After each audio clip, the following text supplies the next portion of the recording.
Hola, ¿qué tal? Un saludo a todas las personas que nos ven por medio de IDN Periodismo.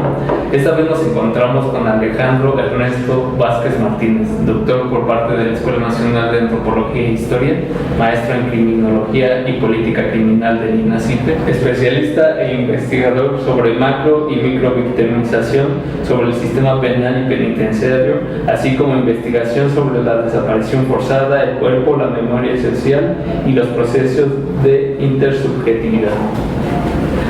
También nos encontramos con Marco Polo Álvarez Domínguez, doctor en Antropología Social, Migración, en el tema de Migración, Violencia de Estado para Poblaciones Vulnerables y fundador de la Asociación Civil Tenamastle, Arte y Cultura por los Derechos Humanos.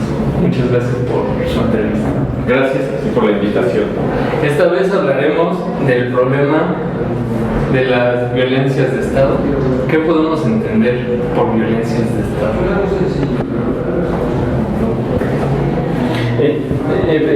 Bueno, desde la ciencia jurídica y desde la antropología tenemos dos grandes interpretaciones o marcos teóricos para explicar estas violencias de Estado, y una es la que se refiere a las desviaciones organizacionales de este Estado, o sea que en lugar de garantizar, digámoslo en términos de derechos humanos, de garantizar la seguridad ciudadana, los mismos agentes estatales o personas que pertenecen a las instituciones son las que transgreden los derechos humanos.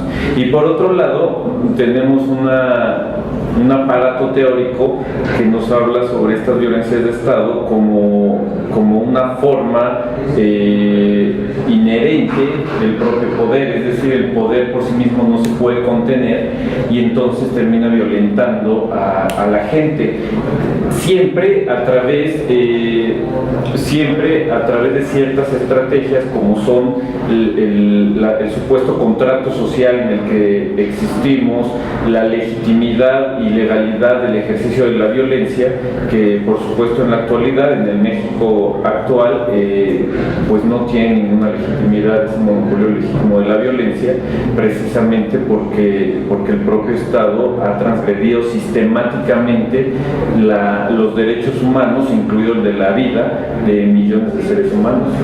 Dentro de esta misma violencia que genera el Estado se encuentran los procesos de migración. ¿Y cómo podemos entender, vinculado a estas violencias de Estado, la migración? Pues es que, digamos, la migración, hablando de la etapa contemporánea en la que nos encontramos, se ha venido administrando a partir de la violencia, ¿no? Entonces, por ejemplo, en México hay múltiples migrantes, mucha diversidad, pero lo que sí caracteriza a este país es que, por ejemplo, la frontera terrestre de México, que colinda con Guatemala, puedes apreciar pues un proceso de ingreso a México no solamente de centroamericanos, ¿no? Vienen cubanos, haitianos, americanos, incluso hay mucha migración africana, y todo eso tiene que ver también con una violencia de un sistema global que se da a partir de la exclusión social y que pues, más allá de la búsqueda de oportunidades, además hay mucha migración que es por sobrevivencia. Entonces, pues el Estado, en vez de garantizar pues, los derechos humanos y verlo desde la cuestión, desde la dignidad humana de quienes migran, empieza a administrarlo desde el tema de lucro, y tanto por un lado por el crimen organizado, ¿no? Que es lo que vemos que los 72 muertos que hubo en Tamaulipas, como por el tema de la caridad, ¿no? Que ves que los albergues ya son una industria que prevalece y que es una asistencia social, que tiene a mutilados, que tiene a enfermos, que tiene a quienes han sufrido los estragos de la migración. Entonces el chiste es ver la violencia en la migración como una consecuencia en la cual se administró desde la entidad política del Estado, no solamente de México, sino también los estados exclusores, los estados de tránsito y de recepción. ¿Cómo sería la manera de hilar esta imagen de violencia de Estado con las diversas capas de la sociedad. ¿Cómo sería, perdón, la manera de hilar esta violencia de Estado, identificar esta violencia de Estado con las diversas capas de la sociedad? ¿En qué se centra principalmente esta violencia de Estado? Que es estructural, entonces no hay ninguna condición social, ninguna clase social, si se quiere denominar así, que esté fuera de la estructura que produce violencia. Entonces referir una violencia de Estado no son las expresiones que son parte de esa violencia, pero no se reduce a las expresiones, por ejemplo, sobre los cuerpos humanos o sobre estas formas tan dramáticas, tan trágicas que han tomado como tácticas los grupos del crimen organizado o no, que no son del crimen organizado y que a cualquier clase social le toca experimentar. Es decir, la propia presencia de cualquier tipo de violencia hace que se me violente en mi entorno. Podemos irnos desde estas expresiones muy violentas que tienen que ver con el cuerpo, pero también podemos hablar de millones, medio centenar de personas que están en condiciones de pobreza, por ejemplo, o de desigualdad, que no tienen acceso a por lo menos los 5 derechos humanos fundamentales, ¿no? Como es alimentación, vivienda, educación, etc. Entonces no creo que ningún grupo social esté fuera de esta violencia estructural, aunque evidentemente se tendrán herramientas diferenciadas para poder o intentar protegerse de dicha violencia a partir de los recursos económicos que tengas. Esto es muy claro en términos de la procuración de justicia. Si hay cierto recurso económico, probablemente pueda accederse a la justicia, a la procuración de justicia, pero si no hay recurso económico, como suele suceder en millones de personas, el sistema penal penitenciario se convertirá en el propio verdugo de las personas que se quieren procurar o piden la procuración de justicia. Situando un poco más esto en México que vivimos, podemos encontrar en la fecha del 2006-2007 el inicio de un proceso avasallador de esta violencia, generándose la política de combate contra el narcotráfico, generándose las propuestas como el Plan Mérida, etcétera, etcétera, y que nos han llevado a casos como los 43 de Ayotzinapa, que nos han llevado a casos de gente que no tiene ni siquiera la posibilidad de estudiar, gente que no tiene trabajo, que se ve precisamente forzada también a migrar, ¿no?, como víctima de toda esta violencia que se está generando por parte del Estado mexicano. Ahora, se han propuesto varias formas de solucionar todo lo que se está generando por parte de violencia del Estado, como es la intervención de organizaciones internacionales. Desde su perspectiva como especialistas, ¿cuál sería la forma adecuada de abordar, primero, para entender lo que es la violencia de Estado y con ello todos los procesos que llevan hacia una migración y generar una transformación del fondo? Pues yo lo que planteo es primero que hay que cambiar lo que dice la propuesta de Andrés Manuel, cambiar el paradigma, sería de entrada cuestionar el monopolio legítimo de la violencia y plantear más bien centrarla en la cuestión de derechos humanos, de la dignidad humana, para a partir de ahí ya se generan otras propuestas, porque lo que tenemos es una administración de la violencia desde el Estado, y esa administración de la violencia trae consigo fines de lucro, ¿no?, ganancias económicas, por ejemplo en términos de migración, son circuitos migratorios internacionales, donde nosotros por ejemplo firmamos acuerdos internacionales de comercio y todo lo demás, y tenemos a la gente migrando, ¿no?, en nuestro campo está en el olvido. Entonces es una forma de violencia, en términos de migración es muy así, y es una forma de violencia que hay que ir viendo desde la estructura, ¿no? Y bueno, aparte de cambiar ese paradigma, pues sí, buscar transitar hacia un cambio también en la cultura cotidiana, ¿no?, una particularmente en todo antropológico latino, ¿no?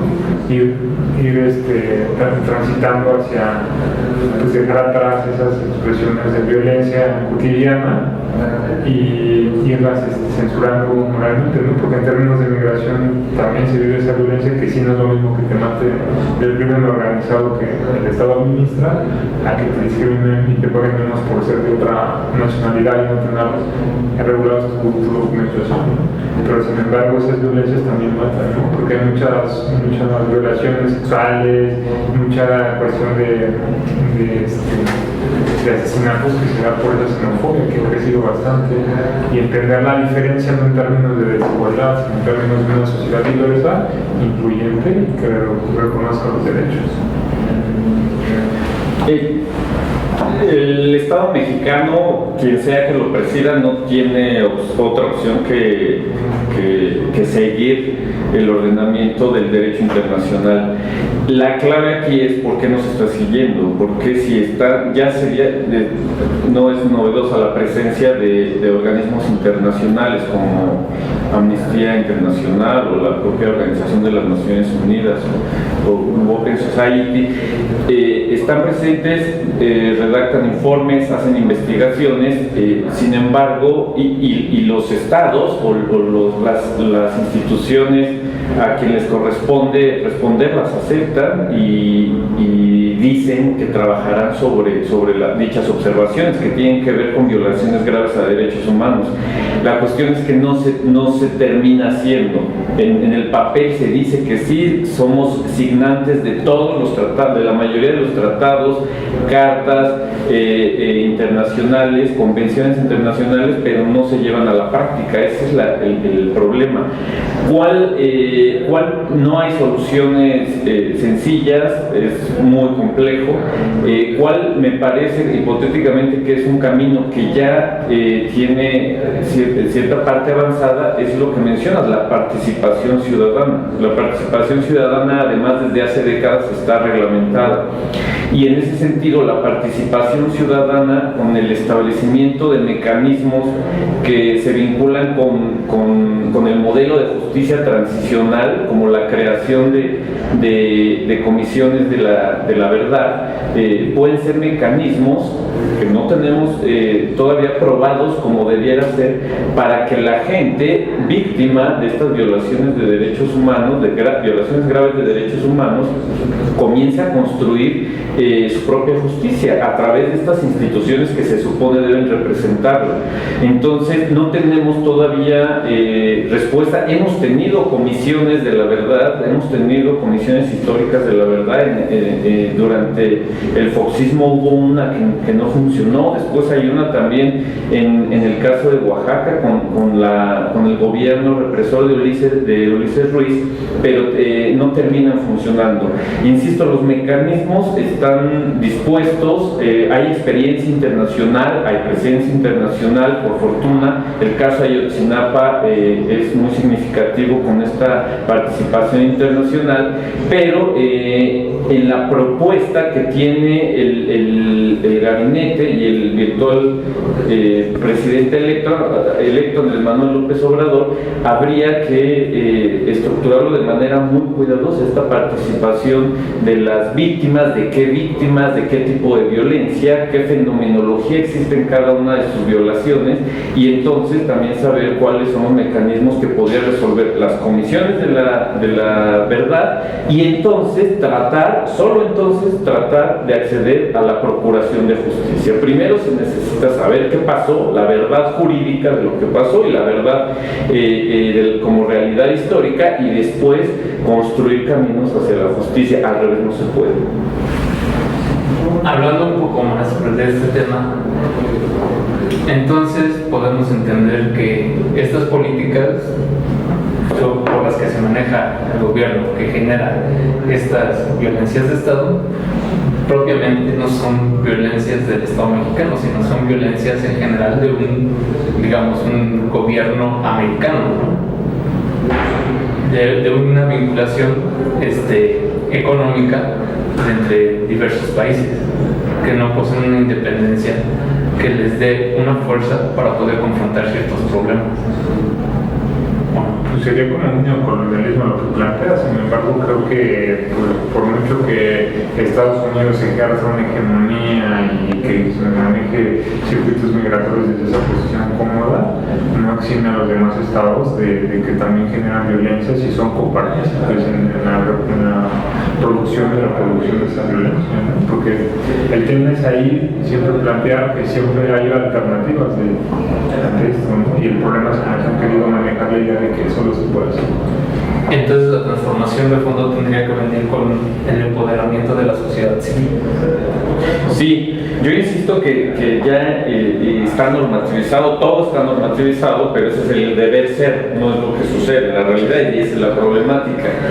Entonces de hecho las políticas públicas, la esencia de las políticas públicas se supone en el deber ser que es una respuesta cercanísima de las estructuras del gobierno hacia las demandas y necesidades de la sociedad.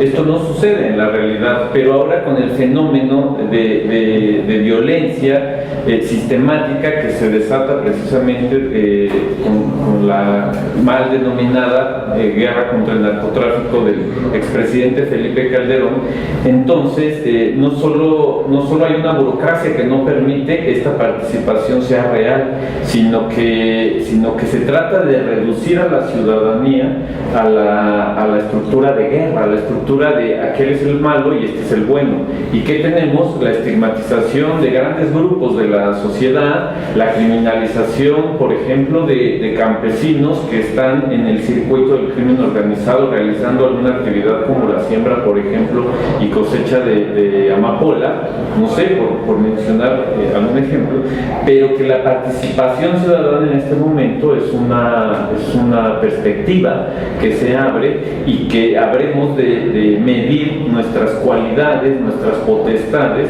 para que en realidad comience a transformarse este modelo de seguridad que el Estado mexicano poco a poco fue introduciendo. Ese es el problema de fondo. Tenemos un estado de excepción, o sea, se suspenden todos los derechos y solo queda un Estado que dice que están unas fuerzas armadas que están trabajando para la protección de la ciudadanía, cuando en realidad precisamente el ingreso en tareas de seguridad pública lo que hicieron casi en automático fue aumentar los índices de homicidios en contra de ciudadanos inocentes. Es decir, si tú tienes a las Fuerzas Armadas mexicanas realizando tareas de seguridad pública, quiere decir que tu parte de la seguridad pública no funcionó, se relega a la autoridad civil y se le privilegia a la autoridad militar la toma de decisiones en el espacio social, que es el espacio de todos. Y es la gran tragedia. Que es una militarización. La militarización de la seguridad pública. Y desde la perspectiva de una asociación civil, ¿cómo ayudar a empoderar a esta gente para un tanto combatir esta militarización que se ha estado dando progresivamente por parte del Estado mexicano?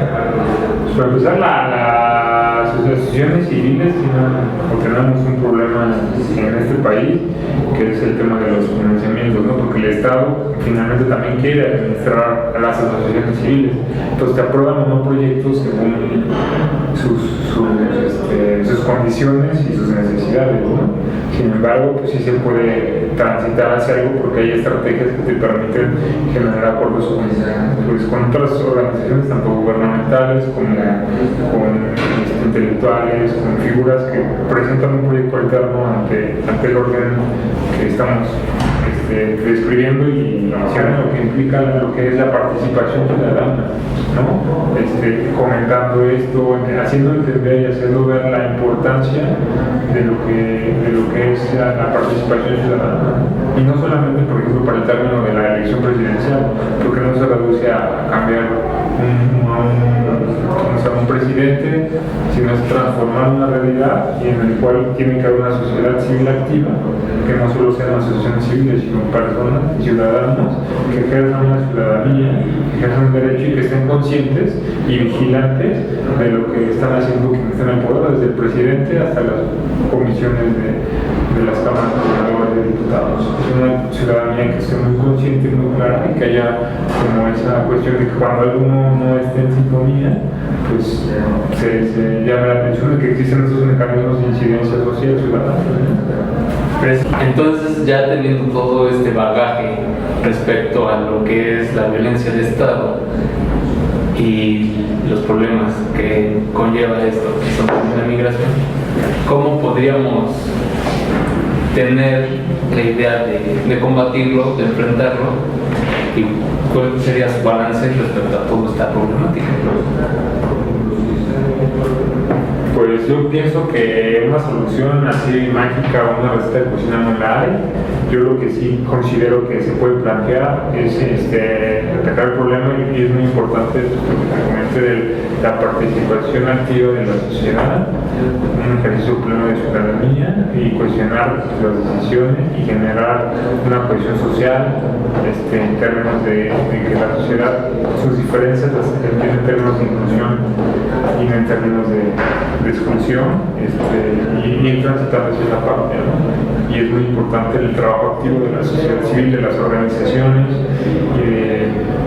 pues de ir cuestionando el poder. Pues está bien que haya llegado el cambio que todo el mundo quiso, porque sí arrasaron y todo, pero no solamente es que llegó y nos va a transformar, sino ir viendo a ver qué problemas tenemos en términos de seguridad, pues esa militarización, cómo se ha dado, y ser vigilantes de que quien llegue al poder pues vaya realmente asumiendo las tareas que es ir generando espacios hacia una ciudadanía abierta y más plural, incluyente, y que cuestione pues todo lo que tenga que ver con esa violencia, ¿no? Por mi parte, de lo que puedo hablar un poco es sobre la ciudadanía. Hay mecanismos institucionales dentro de las políticas públicas dentro de las cuales se trata de fiscalizar el ejercicio del poder, y hay mecanismos y hay instituciones que tienen que ver, por ejemplo, con la transparencia resuelta, digamos, si es que se lleva a cabo de manera correcta esa condición, tener transparencia al ejercicio del poder, a cómo se están gastando nuestros dineros, qué están haciendo con nuestros recursos, qué estrategias están siguiendo. Después exigir o entrar a la parte de la rendición de cuentas. ¿Por qué se lleva a cabo de esta manera esta estrategia, esta política pública, este plan, este programa? Ese es por una parte. Y por otro lado, darle voz a los que no están teniendo la voz contundentemente. Si bien hay una luz de voces que están por todas partes, me parece que hay que dar estructura a todos los tipos de víctimas que en este momento están narrando su tragedia, y que el sistema de procuración de justicia debería tener la capacidad de escucharlos y después también de procurar justicia. Ese es uno de los grandes retos que tienen que ver con la observación de los altos niveles de corrupción que hay. O sea, no hay procuración de justicia porque hay corrupción, no hay de otra. Esa es la mancuerna, la clave. Y entonces, bueno, tenemos una serie de elementos que habría que esperar cómo vamos todos desde sus diversos sectores, desde sus diversos lugares y sus estrategias, dirigiéndonos hacia la resolución de esta multiplicidad de problemas que tenemos de frente, y que tenemos muchas herramientas y mucha sociedad civil activa y con la capacidad y el interés de participar, afortunadamente. Pues bueno, agradezco mucho la entrevista que nos brindaron, su compañía, y creo que nos quedamos con muchas dudas respecto a cómo seguir trabajando y abordando esto, y no hay otra forma más que el empoderamiento de la sociedad civil, y que ésta se haga responsable de todo lo que el Estado está generando. Muchas gracias. Gracias.